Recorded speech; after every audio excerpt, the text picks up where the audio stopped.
नमस्कार। आज फिर से गुरुवार और हमारी movement for secular democracy secular लोकशाही आंदोलन की वीकली मीटिंग में सबका स्वागत है। लास्ट गुरुवार को तो हमारे नेताजी सुभाष चंद्र बोस की 128वीं जन्म जयंती थी और हमने बाहर आकाश के नीचे बैठ के पूरा उनके जीवन के बारे में सुना था और जीवन के बारे में गाने भी सुने थे। आज फिर से एक ऐसे विषय पे हम सुनने के लिए मिले हैं। अब जानते हैं कि डिमोलिशन बुलडोज़र जस्टिस के नाम पे बताया जाए कि क्या बताया जाए, मतलब ये बुलडोज़र राज जो है वो पूरे देश में है और गुजरात भी उसमें से बाकी नहीं है। यहाँ भी बुलडोज़र चल रहे हैं। बुलडोज़र क्यों चलाया जा रहा है? विकास के नाम पे बुलडोज़र चलाया जा रहा है। किसका विकास, वो सवाल तो हम बार बार करते रहते हैं, पर जो राज्य तंत्र में है उनको लगता है कि ये विकास अभी हो जाना चाहिए। ना लोगों की कोई राय होनी चाहिए, ना जो विकास जिनके लिए किया जा रहा है उनको ना पूछा जा रहा है, और जो विकास के रास्ते पे जो खड़े हैं उनको जो लगता है राज्य तंत्र को कि ये विकास के रास्ते पे लोग खड़े हैं, ना उनको पूछा जाता है कि आपको क्या दिक्कत होगी या आपके लिए कोई वैकल्पिक व्यवस्था करना वाजिब नहीं समझता है तंत्र। वो भी कितने भयंकर बात है। कहने के लिए तो हमारे देश में जनवादी व्यवस्था है, पर जनवाद व्यवस्था कहीं दिखती नहीं है। और सबसे जो दुख की बात है कि हमारे जो सिविल सोसाइटी का आवाज़ जो एक समय में बुलंद था, वो आवाज़ को भी कुचला जा रहा है, उसको भी बंद किया जा रहा है। उनको भी जो आवाज़ उठाने वाले लोग हैं उनको भी अलग अलग नाम से एक ब्रांड किया जाता है कि ये लोग तो एंटी नेशनल है, एंटी डेवलपमेंट है। मतलब किसी को हटा के ही हम तो डेवलपमेंट कर सकते हैं, वही विकास हमारे लिए विकास है। सबको साथ में रख के विकास, वो तो स्लोगन में है, सबका विकास सबका साथ है, सब हमारे प्रधानमंत्री श्री बोलते हैं, तो लगता नहीं है कि उनको ये प्रतीति है। वो बोलने के लिए बोलते हैं स्लोगन के रूप में, पर सबका साथ तो नहीं चाहिए उनको, वो भी दिखता है। उनको कुछ खास लोगों का साथ चाहिए और कुछ खास लोगों का विकास चाहिए। तो ऐसे तो अहमदाबाद में भी हुआ।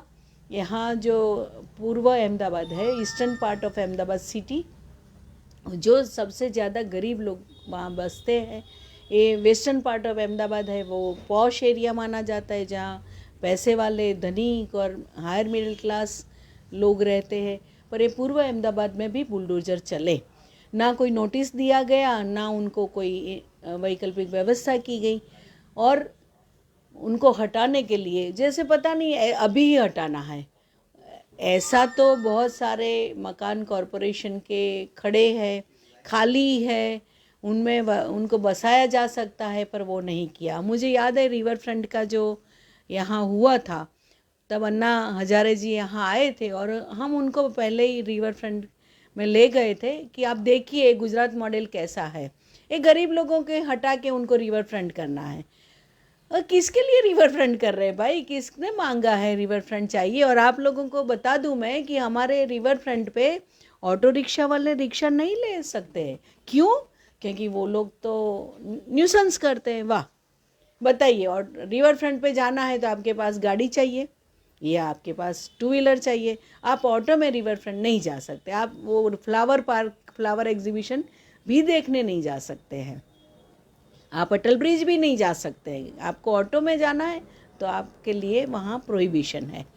तो ये जो हाल है उसमें बेट द्वारका का डिमोलिशन के बारे में बहुत अखबार में आया।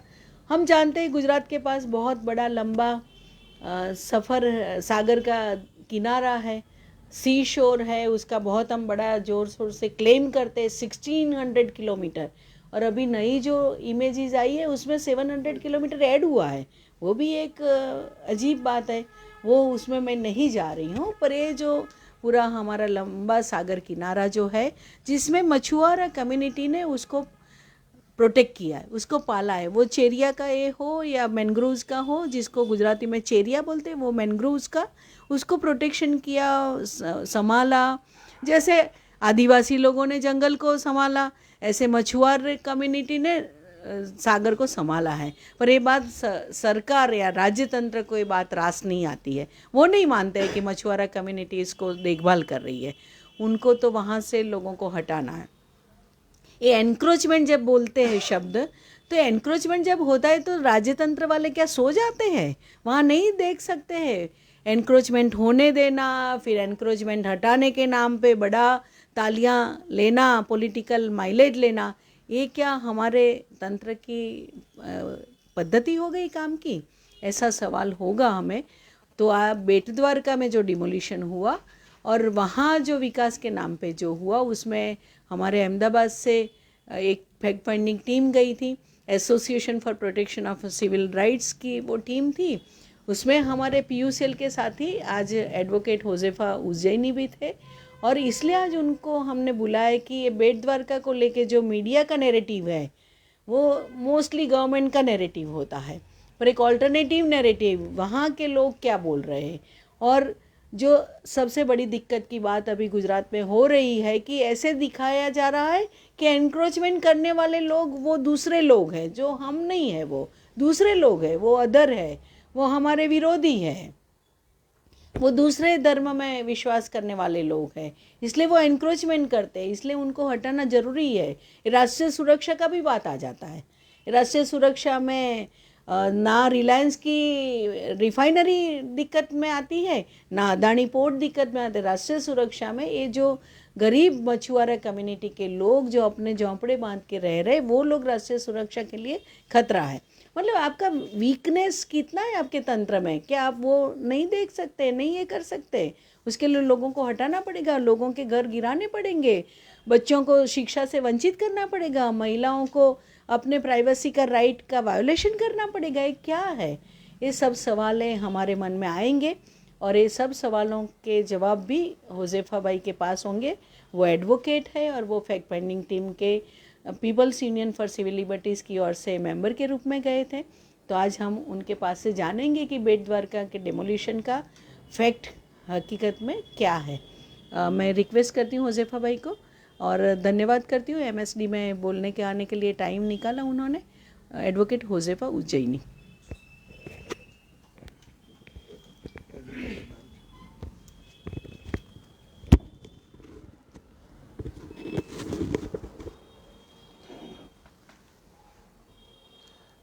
बहुत शुक्रिया सबसे पहले तो एमएसडी के सभी साथियों का कि आज इस मुद्दे पर मुझे यहाँ पर आमंत्रित किया बात करने के लिए।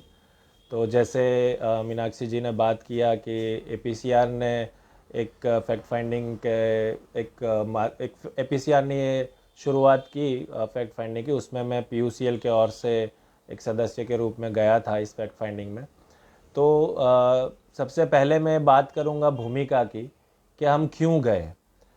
तो जैसे कि अखबारों में और न्यूज़पेपरों में और सरकार के जो नुमाइंदे हैं उनके जो एक्स पर, जो पूर्व में ट्विटर था, उस पर जो बात लिख कर के आ रही थी, तो वो हम लोग देख रहे थे कि ये कहा जा रहा था कि 500 के 25 के करीब जो ढांचे हैं, अतिक्रमित ढांचे, उनको हटाया गया है। 1,27,917 स्क्वायर मीटर की जो ज़मीन है उसको खुला कर दिया गया है। 73 करोड़ 53 लाख उसकी कीमत आकी गई। तो ये इतना बड़ा आंकड़ा लोगों को दिखाया गया सरकारी माध्यम से। ऐसी सरकार जो डेटा को हमेशा छुपाती है, तो वो इस तरीके से डेटा का प्रचार कर रही थी, तो हमें लगा कि कुछ तो गड़बड़ है। उसके साथ गुजरात के जो गृह राज्य मंत्री है, उन्होंने ट्विटर पे लिखा, एक्स पे लिखा कि हम हमारी संस्कृति को बचाना चाहते हैं और हमारी आस्था की भूमि पे कोई अतिक्रमण नहीं करेगा तो हम उसको नहीं चला लेंगे, तो हम हमारी संस्कृति की रक्षा कर रहे हैं। तो इस तरह की एक जो राज्य, एक स्टेट है, उसके जो नुमाइंदे हैं, जो हमारी नुमाइंदगी करते हैं, उनके द्वारा ऐसी बात को लिखना और मीडिया में ज़ोर शोर से ये बात को आना, और उसी के साथ तुरंत एक बात और प्रचलित होना कि दादा का बुलडोजर अतिक्रमित घर पे चल गया। और बाद में 11 तारीख से लेकर 18 जनवरी तक 8 दिन तक लगातार ये डिमोलिशन की प्रक्रिया बेट द्वारका में चली। लोगों का किसी भी प्रकार का कोई भी प्रतिक्रिया नहीं आई। तो ये लगा कि जो वहाँ पे लोग प्रभावित हो रहे हैं उनकी बात क्या है, वो तो किसी मीडिया में आ नहीं रही। पहली बार 18 तारीख को बीबीसी गुजराती ने वहाँ के लोगों का कुछ प्रतिक्रिया को उसमें दर्ज किया और लोगों के सामने लाए। तो ये एक तरीके से एक सवाल उठा मन में कि यहाँ पे जाना ज़रूरी है, और एक तरीके का जो राज्य ने एक नैरेटिव दिया है कितना उसमें सच्चाई है क्या नहीं है, तो हम लोग जाएं और सच्चाई के करीब तक हम लोग पहुँचे और लोगों तक बात पहुँचा पाए। क्योंकि सरकार ने ये भी कहा कि ये अतिक्रमण जो है सुरक्षा के नज़रिए से किया जा रहा है। सरकारी ज़मीन थी, ये भी कहा कि सरकारी ज़मीन पे ये लोग बसे हुए, अतिक्रमण किए हुए हैं। दूसरी बात ये भी कही कि हम लोगों ने बिल्कुल भी अच्छे ढंग से सारी प्रक्रिया को किया है और शांतिपूर्वक से ये सारा काम हम लोगों ने किया है। तो ये सारी जांचने की चीज़ें थी और हम लोग इसीलिए वहाँ पर पहुँचे। हम लोग 18 जनवरी को वहाँ पर पहुँचे थे बेट द्वारका में। तो बेट द्वारका में हम पहुँचे, हम लोग की कार्य प्रणाली क्या रही इसको जांचने की, उसके बारे में बता दूं। तो जैसे मैंने कहा कि 8 दिन तक पूरा जो डेमोलिशन चला उसमें लोगों की बात कहीं पे भी उजागर नहीं हुई थी। तो हम लोगों का पहला ये था कि जहाँ पे जो जगह पे डिमोलिशन हुआ है बेट द्वारका में, उन जगहों पे पहुँचा जाए। क्योंकि मीडिया में एक और बात ये आई थी कि किसी को आना और जाना एकदम ही वर्जित कर दिया था, यानी पूरा इलाका कॉर्डन कर दिया गया था कि आप आ जा भी नहीं सकते। तो किस तरीके से पूरा स्टेट जो है पूरे चीज़ को काबू करके रखा था वो भी हम लोग देख रहे हैं। तो हम लोग पहले हमारी कार्य प्रणाली ये रही, मेथोडोलॉजी जिसको हम बोलते हैं, कि हम लोगों ने वहाँ पे स्पॉट पे गए, जगह को देखा कि सच में क्या क्या नुकसान हुआ है, उस चीज़ को देखा जाए। हम लोगों को भी मुसीबतें हुई पहुँचने में, लेकिन स्थानिक लोगों का जो संपर्क था उन्होंने हम लोगों तो वहाँ पर लोगों तक पहुँचाए और एरिया जो डिमोलिश हुए वहाँ तक हम पहुँच पाए। फिर वहाँ पर जो प्रभावित लोग थे उनसे हम लोगों ने बातचीत की ये पूरे डिमोलिशन के प्रक्रिया के बारे में, और जो भी सरकार ने जो नैरेटिव दिया है उसके बारे में भी उनसे पूछा गया। उनकी क्या समस्या है वो भी पूछी हमने। उसके अलावा हम लोगों ने नोटिस जो उनको दी गई उसकी कॉपियाँ भी ली, फ़ोटोकॉपियाँ ली। इसके अलावा उनके जो पुराने बिल हैं, टैक्स बिल है, लाइट बिल है, कितने पुराने बिल उनके पास मौजूद है वो हमने मांगे। तो कुछ लोग दे पाए क्योंकि कुछ लोग अपना सामान इधर उधर रखे हुए थे, वो मिल नहीं पाया। लेकिन कुछ लोगों के पास उनके फ़ोन में और इधर उधर कॉपीज़ पड़ी थी, तो वो लाके उन्होंने हमको कॉपियाँ दी। तो टैक्स बिल, लाइट बिल की कॉपियाँ हमने देखी। उसके अलावा हम लोग वहाँ के जो जिम्मेदार लोग थे उनसे मिले। वो जिम्मेदार लोग भी बहुत डर रहे थे, बड़े छुप छुप कर हमसे मिले क्योंकि उनको पहले से डराया गया था। तो उनसे हमने बातचीत की। वहाँ के जो लोकल लीडर हैं, पॉलिटिकल जो लोकल लेवल पे लीडर हैं, उनसे भी हमने बातचीत की। ये सारी बातचीत लोगों से की। उसके साथ साथ हम लोगों ने जो न्यूज़पेपर में जो खबरें आई थी उसका मूल्यांकन किया। जो स्टेट के द्वारा जो भी नुमाइंदे हैं, गृह राज्य मंत्री हैं, वहाँ के एमएलए हैं पबूबा माणे, उनके जो बयान थे, वहाँ के एसडीएम जो है उनके जो बयान थे, वहाँ के जो पुलिसकर्मी हैं उनके जो बयान है, जो ऑफिशियली सभी मीडिया में आए, वो सारी चीज़ों को हम लोगों ने जांचा और उसको देखा ये रिपोर्ट बनाने से पहले। तो ताकि हम लोग का कोशिश ये था कि ज़्यादा से ज़्यादा हर पक्ष को सुना जाए, समझा जाए और सच्चाई क्या है उसके करीब तक पहुंचा जा सके। तो ये हमारी कार्य प्रणाली रही। अब जो बातें कही गई थी उसको जब हमने जांचने के लिए लोगों से बातचीत कही और जो एरिया में हमने विजिट किए, वो एरिया में हम लोग बेट द्वारका के भीमसर इलाका, बालापार इलाका, पार और ओखा इलाका में हम लोग घूमे। ये चारों जगह पे बड़े पैमाने पे डिमोलिशन हुआ और घरों का डिमोलिशन हुआ इन इलाकों में। तो ये इलाकों को हम लोगों ने उसका जायज़ा लिया और वहाँ पर लोगों से बातचीत भी की। ये इलाकों के जो प्रभावित लोग थे जिनके घर को तोड़े गए, जब उनसे हमने बातचीत की कि पहली बातचीत हमने सवाल ये किया कि आप लोग ये सरकारी ज़मीन है, सरकारी ज़मीन पे रह रहे हैं और सरकार ने आपके घर तोड़ दिए, नोटिस वगैरह आपको मिली नहीं मिली, क्या आपका क्या कहना है? तो उन्होंने बताया कि नोटिस हमको 1 दिन पहले, कुछ लोगों ने बताया 2 दिन पहले मिली, कुछ लोगों ने बताया कि ऑन द स्पॉट आए, नोटिस दी, नाम पूछा, लिख कर दे दिया और कार्यवाही शुरू कर दी। और ये कहा कि 1000 के करीब पुलिस आई थी, पूरा कॉर्डन कर दिया था और बोल दिया सब लोग आप अपना अपना घर खाली करके हट जाओ वरना नुकसान ज़्यादा होगा।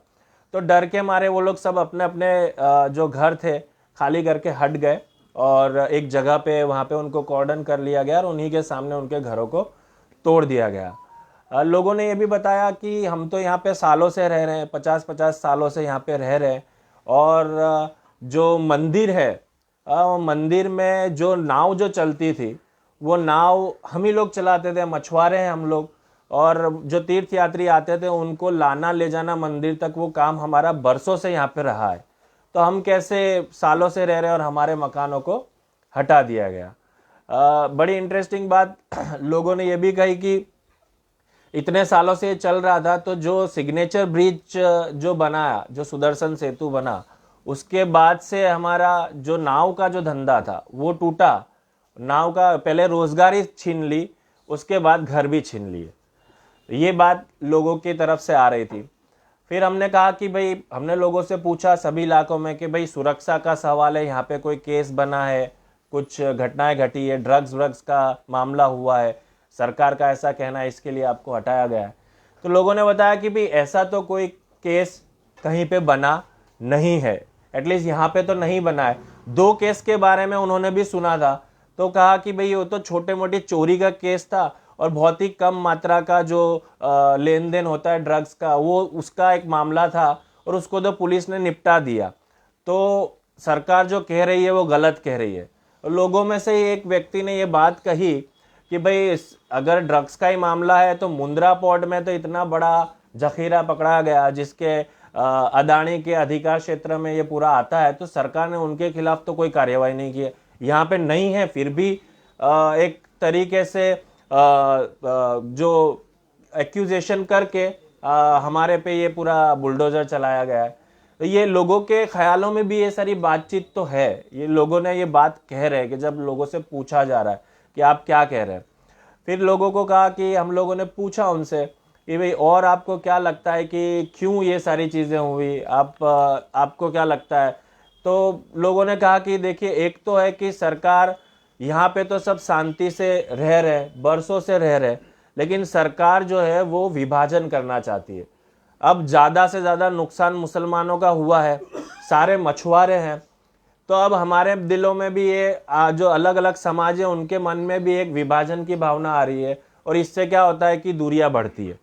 तो लोगों के ख्याल में भी ये बातचीत है, क्योंकि लोगों ने बताया कि वहाँ कभी भी कोई छोटी मोटी घटना या दंगा इस तरीके का माहौल भी नहीं बना है।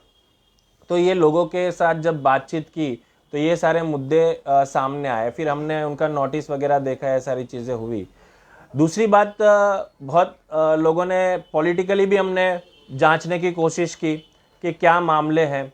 तो पॉलिटिकली लोकल भी ये कहा कि अभी बहुत नज़दीक में ही नगर पालिका का वहाँ पे चुनाव होने वाला है, तो ये डिमोलिशन वहाँ पे इम्पैक्ट करेगा।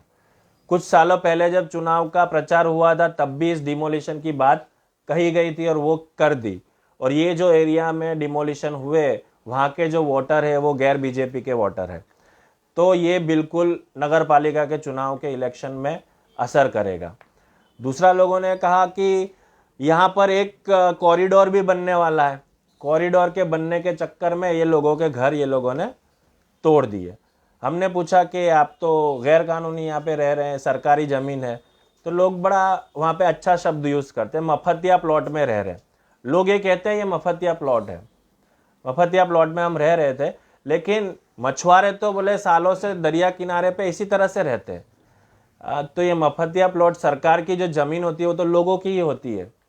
तो ये बात भी उसमें बाहर आई, हम लोगों के साथ बातचीत कर रहे थे। दूसरी बात थी कि लोगों ने कहा कि एक तरीके से डेवलपमेंट का भी मुद्दा है यहाँ पर। सरकार यहाँ पे डेवलपमेंट करना चाहती है, क्या करना चाहती है वो लोगों को नहीं पता, लेकिन डेवलपमेंट करना चाहती है और ये ज़मीन उसी के लिए ले ली है। वहाँ पे ये भी लोगों ने हमको कहा कि सरकार ने प्रोमुलेशन किया था, यानी ज़मीन का एक सर्वे किया था, उसके अंदर काफ़ी सारी जो निजी ज़मीनें भी थी वो भी सरकार ने अपनी ज़मीन में उसका हिस्सा कर दिया। तो उसको लेकर वहाँ की स्थानिक जो जिम्मेदार कमेटियाँ हैं उनको चैलेंज भी किया उसको, उसकी अर्जियां भी हमने देखी। इसके अलावा जब जब लोगों को पता चला, जिस जिस जगहों पे नोटिस दी गई और उनको पूरा टाइम मिला, तो लोग कोर्ट में भी गए। तो वहाँ पर जो सैयद किरमानी की दरगाह है, दादाजी का जो कब्रिस्तान है दादा मौलवी का, वो कब्रिस्तान को स्टे मिला है हाई कोर्ट से। तो 2 दरगाह और 1 कब्रिस्तान को स्टे भी मिला है। तो ये बात भी वहाँ से पता चली। तो इसका मतलब है कि अगर लोगों के पास वक्त होता तो कोर्ट जा पाते, लेकिन लोगों को वक्त ही नहीं मिला। खैर, उसकी बात आगे करेंगे हम ऑब्जर्वेशन के अंदर। लेकिन ये लोगों की बातचीत के अंदर से जो जो मुद्दे निकल करके आए, जो जो बात निकल करके आई, वो आपके सामने रख रहे। हमने पूछा कि आपका संबंध कैसा है, तो जैसे आगे कहा कि काफ़ी अच्छा है। यात्रियों को लाना ले जाना का काम ही जो मुस्लिम समुदाय थे उनकी नाव थी वही कर रहे थे। 300 से ज़्यादा बोटें जो थी, नाव, वो मुस्लिम सब मछुआरे जो थे वो चलाते थे वहाँ पे और मछली पकड़ने का काम करते थे। तो काफ़ी सारे लोगों का वहाँ पर रोज़गारी को भी असर हुआ था ये ब्रिज बनने की वजह से। तो ये सारे मुद्दे लोगों की बातचीत के दौरान निकल करके आए और हमने फिर जांचा। एक इम्पोर्टेंट मुद्दा वो भी आया कि लोगों ने कहा कि 52 वहाँ पर जो घर थे वो तो इंदिरा आवास योजना के अंदर मिले हुए थे, आवंटित थे, और हमने उनके आवंटित जो पत्र थे वो भी हमने देखे, अलॉटमेंट लेटर, वो सारी चीज़ें हम लोगों को देखा और हमने उसकी कॉपी भी रखी है। तो 52 मकान जो सरकारी आवास योजना में दिए उसको भी तोड़ दिया। लोगों ने कहा कि हमने कहा कि आपने बताया नहीं आपकी अलॉटमेंट लेटर। तो उन्होंने कहा हम लोगों ने बताया साहब, ये लेटर बताया, वहाँ पे अफसर आए थे, उन्होंने देखा नहीं, फाड़ दिए लेटर, और ऊपर एक लैपटॉप लेकर आए थे, लैपटॉप में जो चीज़ दिख रही थी वो काट दी, वो सारी चीज़ें तोड़ते गए। ये बात सच है कि वहाँ पर ही बहुत सारे और भी मुस्लिम के घर हैं जो निजी ज़मीन पे, उसको नहीं तोड़ा गया। तो सरकार जो नरेटिव बनाती है कि मुसलमानों के घरों को हमने अतिक्रमित किया है, वो क्यों बनाती है उस पर हम आगे बात करेंगे। तो ये सारी पिक्चर्स हम लोगों ने लोगों के साथ बातचीत की, उसमें बाहर निकल कर के आई। तो हम लोग फिर ये सारी चीज़ें सुन के पूरा जो डॉक्यूमेंट्स थे उसको देखा। तो हम लोगों ने टीम बैठे और हम लोगों के ऑब्जर्वेशंस जो आए वो अब आपके सामने मैं रखूँगा। तो हम लोगों ने जो ऑब्ज़र्व किया और बातचीत से और जो डॉक्यूमेंट्स देखे, दस्तावेज देखे, उससे हमको सबसे पहला एक वहाँ पे पीड़ित से हमने बात की। तो उन्होंने कहा कि सरकार तो माई बाप होती है और माई बाप कभी बच्चों के घर नहीं उजाड़ती। तो ये हमको लगा ये एक जो पुराना ख्याल था कि स्टेट जो है वो कल्याणकारी स्टेट होना चाहिए, ये वो ख्याल, ये बात वो ख्याल को रखता है। तो आज का जो स्टेट है वो कल्याणकारी से हट के दमनकारी की तरफ बढ़ गया है। क्योंकि आज हमको पहला ख्याल ये आता है कि डिमोलिशन होता है तो बोले सरकारी ज़मीन होगी, लेकिन जैसे पहले कहा कि मछुआरे तो वहीं पे रहते हैं, लोग तो पहले होते हैं, सरकार तो है वो इतने सालों से वहाँ पे टापू पे, जहाँ पे सुविधा भी नहीं थी तब से लोग वहाँ पर है, लोगों ने उस टापू को बचाया, मछुआरे ने समंदरों को बचाया, जैसे आगे भी बात की। तो वो तो वहाँ पर थे, सरकार आई, सरकार ने फिर सारी डेवलपमेंट या विकास के नाम पे लोगों के साथ जो भी भेदभाव करना था वो शुरू हुआ। तो हमें ये लगता है कि ये कल्याणकारी से हट के सरकार ने दमनकारी भूमिका निभाई है, जो बिल्कुल भी गलत है, गैर संवैधानिक है। क्योंकि लोगों का पार्टिसिपेशन होना बहुत ज़रूरी है, लोगों से बातचीत करना बहुत ज़रूरी है, जो नहीं हुई। तो ये सारी चीज़ें हमको लगी, ये पहला हमारा ऑब्जर्वेशन था, पहला अवलोकन था। और हम लोगों ने ये भी देखा कि जो ट्वीट हुई तो आस्था की और संस्कृति की बात की गई है। तो जब आस्था और संस्कृति की बात एक सरकार के नुमाइंदे करते हैं तो उससे एक नैरेटिव क्रिएट होता है जो मीडिया और लोगों के अंदर बना, जिससे लोगों को विभाजन किया कि मुसलमानों को आगे कर दिया। तो आप मुसलमानों को आगे करते तो बाकी सारे मुद्दे से किनारे हो जाते ऑटोमेटिकली। तो काफ़ी सारे आज हमारा समाज जिस तरीके से बटा हुआ है तो काफ़ी सारे लोग खुश हो गए और सोशल मीडिया में भी उसी तरीके से मैसेज आए कि अच्छा हुआ, दादा का बुलडोजर चला, दादा का बुलडोजर चला, ये अच्छा हुआ, अतिक्रमित लोगों के ऊपर ये हुआ। तो इस तरीके से समाज तो बटा, जो पहले से अभी काफ़ी सालों से हम देख रहे हैं जो बटा हुआ है, तो उसमें वो बढ़ोतरी हो गई और लोग इस तरीके से बटे। और जो असली मुद्दे हैं वो जो डेवलपमेंट के नाम पे लोगों को लूटने वाली जो बात है या कॉरपोरेट को ये पूरा जगह देने की जो बात है, जो विकास की बात है, वो पूरा साइड में हट जाए। तो मुसलमानों का नाम आएगा तो कोई बोलेगा नहीं, सांप्रदायिकता की बात आएगी तो कोई कुछ बोलेगा नहीं, सिविल सोसाइटी भी बढ़ जाएगी, लोग भी हैं वो चुप हो जाएंगे, समाज भी बढ़ जाएंगे, तो मुसलमानों को आगे कर दिया। तो इस तरीके का एक मैसेज लोगों के अंदर डाला। तो ये हमारा बहुत ही स्ट्रांग मानना था पूरी टीम का कि ये एक कल्याणकारी भूमिका से हट के दमनकारी भूमिका में आया। और दूसरा कि ये जिस तरीके से भाषाएं हैं वो जो स्टेट का धर्मनिरपेक्ष जो मूल्य है उसके बिल्कुल विरोध में है, और जो धार्मिक राष्ट्रवाद की जो राजनीति है उस तरफ की दिशा की ये पूरी बात है। तो ये हमारी बात थी। दूसरा हमने देखा कि यहाँ की सांस्कृतिक भूमिका क्या है। तो हमने स्वरूप ध्रुव जो जाने माने लेखिका है उसकी सफ़रनामा एक किताब है, सफ़रनामा भाग 1, तो उसमें वो लिखते हैं बेट द्वारका के संदर्भ में कि बेट द्वारका का काफ़ी इंटरेस्टिंग इतिहास है। तो वहाँ पर जो सालों से मुसलमान जो हैं वो मछुआरे है वहाँ पर रह रहे हैं, और वहाँ पे सैयद किरमानी की जो दरगाह है वो भी हिस्टोरिकल जगह है कि जो ये कहती है कि माना जाता है कि वो पोर्टुगीज़ जो थे उनके खिलाफ लड़े थे।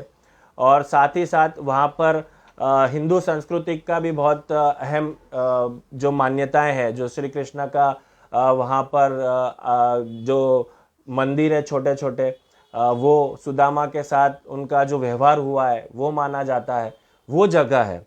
और वहाँ पर एक परंपरा चल रही थी कि जिसमें जब शाम पड़ती है तो वहाँ के जो पंडित हैं, जो ठाकुर जी की हवेली वो कहते हैं, ठाकुर जी की हवेली और सुदामा का भी मंदिर है वहाँ पर, तो जो पंडित जी थे वहाँ के वो भगवान को शाम को सुला देते, और जो मुस्लिम थे फिर वो नगाड़े बजाते थे, और वो जो पंडित थे वो वहाँ से द्वारका चले जाते थे। तो मुस्लिम्स थे वहाँ पे जो नगाड़ा बजाकर ये संदेश देते थे कि ये जगह सुरक्षित है।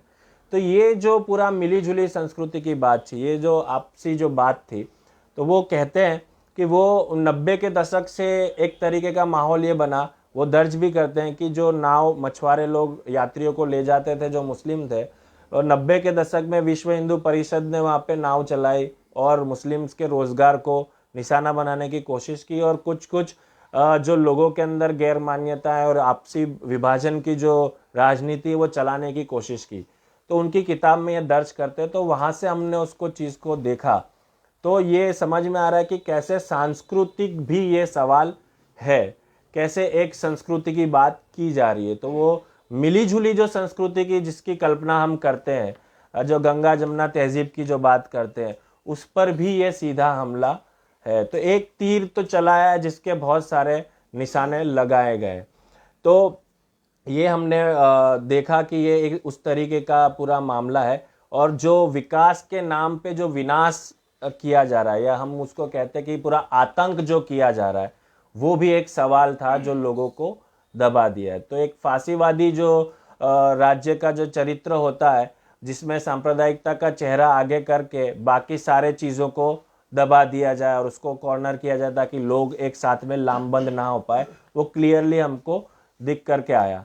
दूसरा हमने ये ऑब्जर्व किया, हम लोगों का अवलोकन है कि जो प्रक्रिया सरकार ने कही कि हमने लोगों को सुना, हमने लोगों को नोटिस दिया, वो बिल्कुल गलत है। क्योंकि लोगों से बातचीत की और जो एविडेंस हमने देखे तो 1 दिन पहले 2 दिन पहले की नोटिस थी, ओखा नगर पालिका के चीफ के हस्ताक्षर वाली नोटिस थी, जिसमें सिर्फ 3 दिन का टाइम दिया गया था, और वो कहते हैं कि आखिरी नोटिस है, और वो उस तरीके से दी गई। और जहाँ पर हिंदू समुदाय के भी घर थे, से मुस्लिम्स के सबसे ज़्यादा मुस्लिम मछुआरे थे, और हिंदू समुदाय के पार इलाके में 20 के करीब घर थे, वो तोड़े गए, और 5 मंदिर भी तोड़े गए। तो वहाँ पर हमने पूछा तो उन लोगों ने बहुत क्लियर कहा कि आए, हमसे पूछा आपका नाम क्या है, नाम लिखा, दिया और तोड़ के चले गए। उस तरीके से उनके मंदिर भी तोड़ दिए, और बापा सीताराम की मढ़ुली थी वो भी तोड़ दी, एक संत का आश्रम था वो भी तोड़ दिया। तो उनसे भी हमने बातचीत की, तो उन्होंने हमने पूछा कि आपके बारे में तो कुछ बात बाहर आई नहीं है, और हम लोग देख रहे हैं कि आपके घर भी ये सब टूटे हुए हैं।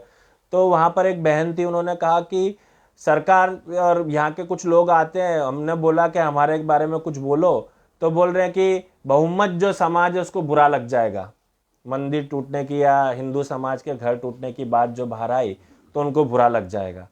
तो किस तरीके से सरकार क्या नैरेटिव देना चाहती है वो भी बहुत स्पष्ट क्लियर है।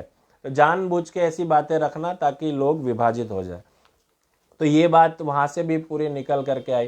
तो जो प्रक्रिया को किया गया वो बिल्कुल गैर संवैधानिक था। नोटिस के लिए पूरा टाइम नहीं दिया गया। लोगों ने ये कहा कि हमको मैसेज आए थे कुछ लोगों को कि 2 दिन के लिए सुनवाई के लिए बुलाया गया। आधे से ज़्यादा लोगों के पास मैसेज नहीं था। कुछ लोग 1-2 लोगों ने बोला मैसेज आया था। तो चुनिंदा लोगों को कुछ बात मैसेज दिया सरकार ने, लेकिन उनका भी ये कहना था कि हमारी बात तो सुनी नहीं। तो ये सिर्फ एक दिखावे भर की प्रक्रिया को किया गया। ये पूरा टीम स्पष्ट रूप से मानता है कि सिर्फ दिखाने के लिए, ताकि कह सके कि हमने प्रक्रिया को किया है। पूरी तरह से किसी भी तरह के लोगों की पार्टिसिपेशन जो होना चाहिए था वो बिल्कुल भी नहीं हुआ। दूसरा बात था कि जो सुरक्षा का नाम था, तो वो बिल्कुल टीम मानती है कि ये सुरक्षा का कोई सवाल नहीं है। वहाँ पे ऐसी कोई घटना घटी नहीं है। ये एक एक्यूजेशन करके पूरे देश भर में जो डिमोलिशन और बुलडोजर का जो पूरा अभियान चलाया है सरकार ने, वो आपस से यहाँ पर भी वो हुआ कि किसी प्रकार का कोई इल्ज़ाम डाल दो, एक समुदाय को टारगेट करो, मुस्लिम समुदाय को टारगेट करो और उनको इल्ज़ाम डाल के उनके घरों को तोड़ दो और ये बात लोगों तक पहुँचाओ ताकि लोग जो हैं विभाजित रहें और अपना एजेंडा भी क्लियर रहे।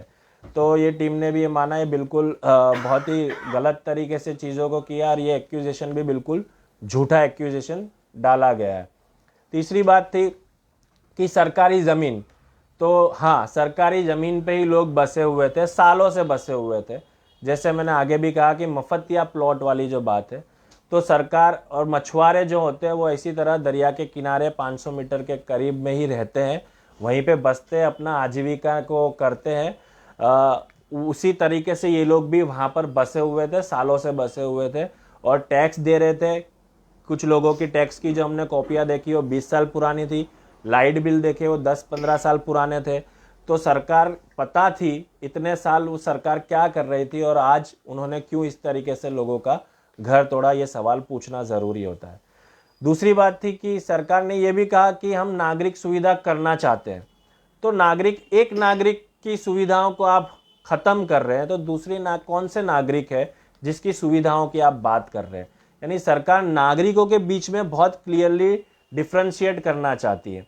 तो ये संविधान के बारे में हम कहते हैं देश में सभी नागरिक है, तो कौन से नागरिक की आप बात कर रहे हैं, ये सवाल भी पूछना ज़रूरी है। ये सवाल भी हमने इस रिपोर्ट में उठाया है। तो ये सारे बातें जो है वो उजागर की हमने इस रिपोर्ट के माध्यम से। ये सारे हमारे ऑब्जर्वेशंस थे, किस तरीके से चीज़ें की गई। जो आंकड़ा था, सरकारी आंकड़ा, वो उसी हिसाब से बहुत ही परफेक्ट आंकड़ा इस बार दिया गया है। 525 ढांचों को तोड़ा है, 12 धार्मिक स्थलों को तोड़ा है, 9 व्यावसायिक स्थलों को तोड़ा है, 12 धार्मिक स्थलों में 5 हिंदू समुदाय के धार्मिक स्थल थे। बाकी जो दरगाह और मस्जिदों को कुछ हिस्सों को तोड़ा है। एक मस्जिद थी, उसके कुछ हिस्सों को तोड़ा, बाकी सारी दरगाहें थी और बाकी सारे घर थे। तो ये डेटा था उसका कि इतने बड़े पैमाने पे डिमोलिशन को चलाया गया। पॉलिटिकली जैसे आगे बात की तो पूरा बेट द्वारका जो है, देवभूमि जिसको बोलते हैं, वो 2 विधानसभा में बटी हुई है, खम्बालिया और द्वारका। जो जगह तोड़ी गई वो द्वारका विधानसभा में आती है और वहाँ पे पबूभा माणेक जो है वो एमएलए है। वो लोगों से जो बातचीत हुई उसमें बहुत क्लियर आया कि वहाँ पर SC ST और मुस्लिम समुदाय का जो था वो जो उनका जो आपसी मेल मिलाप है वो अच्छा है और वो एक दूसरे पे इकोनॉमिक इंटरडिपेंडेंस भी है। तो उस तरीके से वहाँ पर वो एक फॉर्मेट काम करता है, लेकिन उसको ख़त्म करने के लिए, उसको तोड़ने के लिए और लोकल नगर पालिका का जो इलेक्शन है उसको भी सीधा टारगेट करने के लिए ये सारी चीज़ों को किया गया है। तो ये भी लोगों का मानना था कि इसका पॉलिटिकल बेनिफिट सीधा बीजेपी को मिलता है। और लास्ट कुछ सालों के अगर आंकड़े देखें तो इस सीट पे जो पबूभा माणेक है बहुत ही कम मार्जिन से जीत रहे हैं। 5000, 4500, 5500 इतने मार्जिन पे ही वो जीत रहे। और लास्ट इलेक्शन में आप पार्टी जो है उसका खाता अच्छा खुला, तो आप और कांग्रेस बहुत ही आपस में कंपटीशन जो है वो काफ़ी हाई है। तो लोग ये भी कह रहे हैं कि ये भी गणित काम कर रहा है कि पॉलिटिकल भी बेनिफिट इसका मिलेगा, क्योंकि बता रहे हैं कि हमने संस्कृति के लिए हमारी संस्कृति की रक्षा की है। तो ये पॉलिटिकल पूरा सिनेरियो, जैसे बेट द्वारका एक टापू है, आकर्षण का केंद्र है, वहाँ पे बॉक्साइट, लाइमस्टोन, ये बहुत बड़े पैमाने पे है। वहाँ पे ऑयल रिफाइनरी है, नमक उत्पादन है, बेकिंग सोडा है, वॉशिंग सोडा है, ये सारी इंडस्ट्री वहाँ पर है। और टूरिज़्म ने 3 फेज़ में उसका डेवलपमेंट का प्लान रखा है, जिसका न्यूज़पेपर में पेपर आउट हुआ था, जिसमें मंदिर का विकास है, जिसमें कॉरिडोर का विकास है, वॉकिंग स्ट्रीट का विकास है। ये सारी बात 3 फेज़ में डेवलप करने की बात कही है, जिसके अंदर सिग्नेचर ब्रिज का भी कहा गया था। हालांकि सीएजी की रिपोर्ट थी उस पर कि जो सिग्नेचर ब्रिज बना है वो एनवायरमेंट क्लियर सर्टिफिकेट जो होता है, एनवायरमेंट क्लियरेंस सर्टिफिकेट, वो नहीं लिया गया है और बाकी के सारे डेवलपमेंट होने हैं। तो ये जो बेट द्वारका का जो ब्रिज है, वहाँ से एक पूरा रास्ता निकलता है, वो रास्ते से आगे चलते तो मंदिर आता है, मंदिर के एग्जैक्ट पीछे ही ये पूरी बस्ती है। वहाँ से एक पूरा रास्ता, ये शुरू से रास्ता पीछे तक एक छोटा किनारा और पड़ता है, वहाँ पे एक कॉरिडोर बनना है, ऐसी बात है। तो ये पूरा विकास का जो मुद्दा है उसमें हमको क्लियर कट होता है कि ये ज़मीन का जो आंकड़ा इतने बड़े पैमाने पे बताया गया, उसकी इतनी बड़ी कीमत बताई गई सरकार के माध्यम से, तो वो ज़रूर किसी ना किसी कॉरपोरेट, किसी ना किसी कंपनी को बेचने का बात है। वो बहुत ही जल्द हमको पता भी चल जाएगा कि क्या पूरा ये पूरा मामला है। तो इस तरीके से ये विकास के मॉडल का भी पूरा इश्यू है। तो हम ये बहुत क्लियर मानते हैं कि एक सांस्कृतिक का सवाल है, ये पर्यावरण का भी सवाल है, ये सांप्रदायिकता का भी सवाल है, ये पॉलिटिकल भी सवाल है, और ये सोशल सवाल है कि कैसे लोगों का रोज़गार और ये सारी चीज़ें भी ख़त्म हो रही है। तो ये एक घटना से हम लोगों ने देखा कि कितने सारे इश्यूज़ को टारगेट किया जा रहा है, और ये सारे सवालों पे जो अलग अलग लोग काम कर रहे हैं, हमारा ये मानना है कि वो सबको साथ में आके इन सारे सवालों को उठाने पड़ेंगे, बात करनी पड़ेगी, लोगों तक इस बात को, इस नैरेटिव को बताना पड़ेगा। आखिर में मीडिया की बात कर लेंगे कि पुलिस और मीडिया का रोल कैसा रहा। तो मीडिया, जैसे आगे बात हुआ कि सरकार का जो नैरेटिव था वही नैरेटिव मीडिया ने चलाया, 8 दिन तक चलाया। बाबा जी का बुलडोज़र, दादाजी का बुलडोज़र अतिक्रमण लोगों पर घूम गया, ये पूरा चलाया, लोगों की बात उसमें नहीं थी। ये पूरा एक तरीके से सरकार ने जो नैरेटिव सेट किया वही मीडिया ने नैरेटिव सेट किया और लोगों तक ये बात को पहुंचा। तो मीडिया का ये रोल रहा। हालांकि हम जानते हैं कि मीडिया को निष्पक्ष होकर हर एक जो पक्ष है उसकी बात को लोगों के सामने लाना चाहिए, लेकिन लोगों का एक भी प्रतिभाव नहीं आया।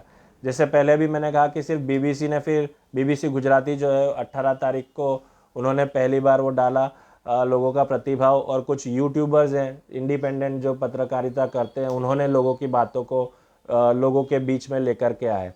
तो ये इस तरीके का मीडिया का भूमिका रही, जिसमें दादा का बुलडोजर की जो पूरा ख्याल है, जो रूल ऑफ लॉ को काउंटर करता है। रूल ऑफ लॉ हमारा कहता है कि हम सभी के लिए कानून जो बराबर है, और ये बुलडोजर की जो व्यवस्था है उसके बिल्कुल विपरीत एक पक्ष को शक्ति का प्रदर्शन करते हुए सरकार का एक पक्ष के ऊपर फहराया जा रहा है, और एक डर का माहौल बनाया जा रहा है कि कब ये बुलडोजर किसके घर पे आके चला देंगे और उसका घर, बरसों से जो घर लोग संजोते वो ख़त्म हो जाएगा। तो ये मीडिया की भूमिका रही। पुलिस की भूमिका भी बहुत ही सख्त रही।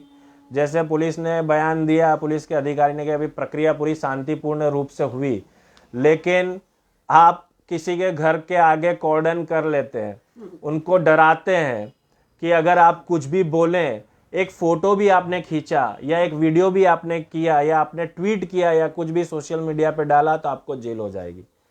इस तरीके से लोगों को डराया गया। काफ़ी सारे लीडर थे वहाँ के जिम्मेदार, उनको डिटेन कर लिया गया 3-3, 4-4 दिन पहले कि आप अगर आपने कुछ भी बोला, कुछ भी किया, उनकी पूरी जो भूमिका, उन जो लीडर है वहाँ की, उनकी पूरी जो रूटीन था उस पर निगरानी करने लग गए सरकार, ये पुलिस के नुमाइंदे।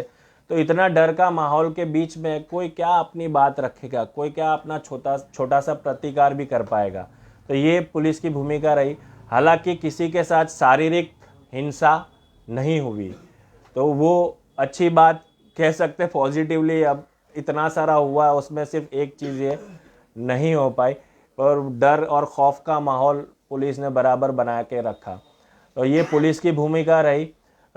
मीडिया की भूमिका की बात कर ली हमने। अधिकारियों की भूमिका भी इसी तरह की थी, किसी की बात सुना नहीं, कोई पीपल्स जो लोगों की जो बात थी उनका पार्टिसिपेशन की कोई बात सुनी नहीं, सीधे आए और मकानों को तोड़ दिए गए और जगहों को तोड़ दिए गए। इस तरीके की अधिकारी की भूमिका रही। हम लोग मांग क्या कर रहे हैं, तो लोगों से जो बातचीत हुई, लोगों ने जो कहा कि भाई ठीक है, सरकार की ज़मीन है, सरकार ने ले लिया, लेकिन सरकार हमारे लिए सोच सकती थी।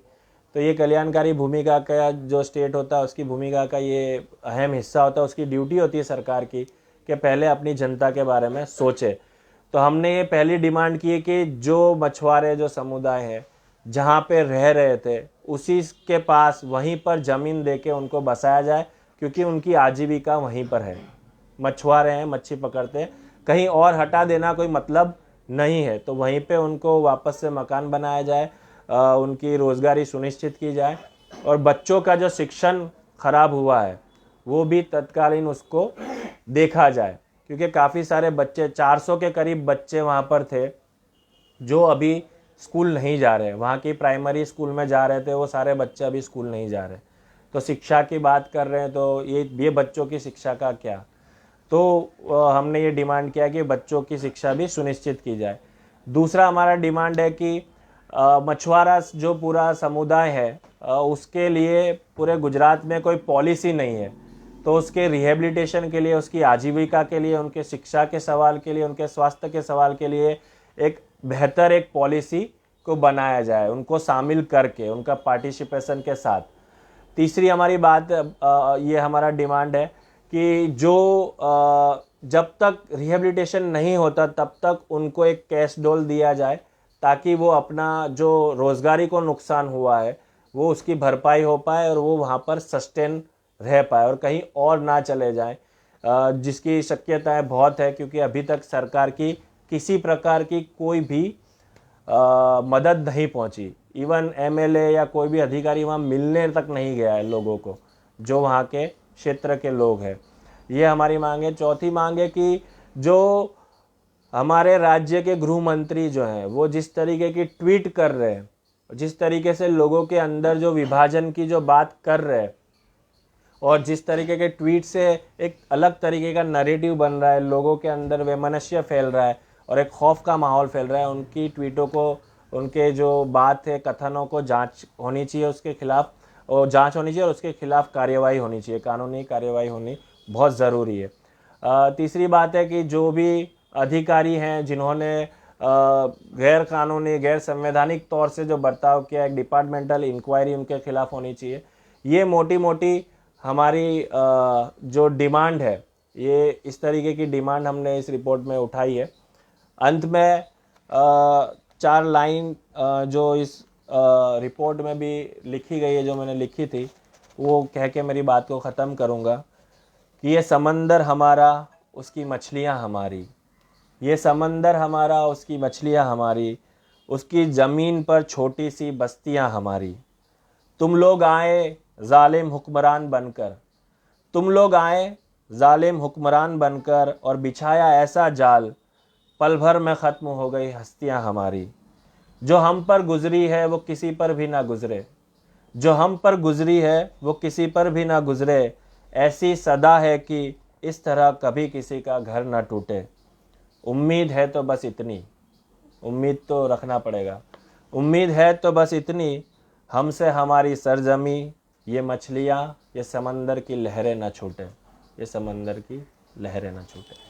शुक्रिया।